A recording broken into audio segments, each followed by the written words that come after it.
ওয়ালা সাউফা ইউতিকা রাব্বুকা, অচিরেই এমন এমন জিনিস নবী আপনার আমি দিব, আপনি খুশি হয়ে যাবেন, আপনার হতাশা থাকবে না। কিন্তু নবীর হতাশাও কাটে না, মদিনায় বসে আবার হতাশ, আবার কাঁদে, আর বলে আল্লাহ আমার আগের উম্মতদেরকে কাউকে হায়াত দিয়েছো 2000 বছর, কাউরে দিয়েছো 3000 বছর, যারা কম পাইছে তারাও পাইছে 1000 বছর, ঠিক কিনা? যারা হায়াত পেয়েছে বেশি তারা ইবাদত করার সুযোগ পেয়েছেও। ওয়া আমারু উম্মতি মা বাইনা 60 ইলা 70, কিন্তু আমার উম্মতের গড় বয়স হলো 60 থেকে 70। 60 থেকে 70 এর মধ্যে শেষ।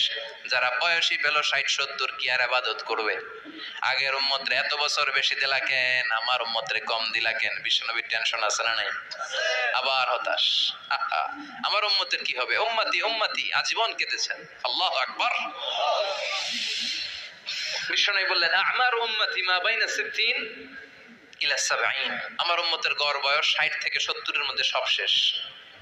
আগের উম্মতেরা হায়াত পেত বেশি, আমার উম্মতের হায়াত কম, তারা ইবাদত করত বেশি, আমার উম্মতের কি হবে? আল্লাহ বললেন চিন্তা নাই, ইন্না আনজালনাহু ফি লাইলাতিল কদর ওয়া মা আদরাকা মা লাইলাতুল কদরি, লাইলাতুল কদরি খায়রুম মিন আলফি শাহর। সুবহানাল্লাহ পড়ে।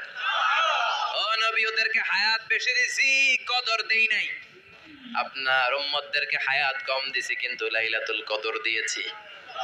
লাইলাতুল কদরি খায়রুম মিন আলফি শাহর, 1000 মাসের চেয়ে সেরা। আপনার উম্মতেরা বয়স কম পেয়েছে ঠিক, কিন্তু কদরের রাতে এক রাত ইবাদত করলে 1000 রাতের ইবাদতের যে সওয়াব তার চেয়ে বেশি সওয়াব হয়ে যাবে। ফাতারদা, আবার নবী খুশি হয়ে গেলেন। সুবহানাল্লাহ কইবেন না?